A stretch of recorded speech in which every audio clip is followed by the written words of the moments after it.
يلا يا بابا امشي يا بابا، يلا يا بابا امشي يا بابا. اديني حاجه لله. تعالى دي حاجه لله يا احمد، حرام انت مالك عيلة انت صغيرة، مالك؟ عيلة يلا يا بابا امشي يا صغيرة. بابا، اتكل على الله يا بابا يلا. ليه الاشكال اللي بتتحدف علينا دي؟ يا احمد ما تديناش حاجه لله، عيله صغيره.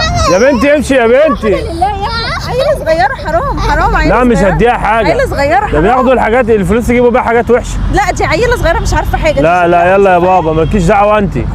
يلا يا بنتي، يا بنتي امشي يا بنت. دي البت البارده دي. عايز ايه يا بابا؟ مالك حبيبتي في ايه؟ مش عايز تديني حاجه طب لله. استهدى بالله كابتن كابتن. ايوه يا كابتن. اسمك ايه حضرتك؟ اسمي احمد. انا يا انت احمد دي عيله انت صغيرة، اسمك ايه ما ينفعش. انا انت؟ شايفك من بعيد وانت عمال تزق فيها ازاي؟ دي عيلة المشكله صغيرة يعني برضه. كل شويه ما حاجه عندكش لله زيها؟ وتمسك هدومي. لا ما ينفعش، انت فاهمها بالعقل، انت كبير مش صغير. انا وانت مشيتها أحمد وجايه يا جماعة. تمسك في هدومي. لا ما ينفعش يا حبيب قلبي. عيله صغيره مش فاهمه حاجه. يا عم حرام. احمد مالكيش دعوه انت. صلى على النبي يا احمد، صلى على النبي. صلاه دي السلام. عيله صغيره هتتخض منك. هي عايزه ايه؟ بتقول لي حاجه لله. حاجه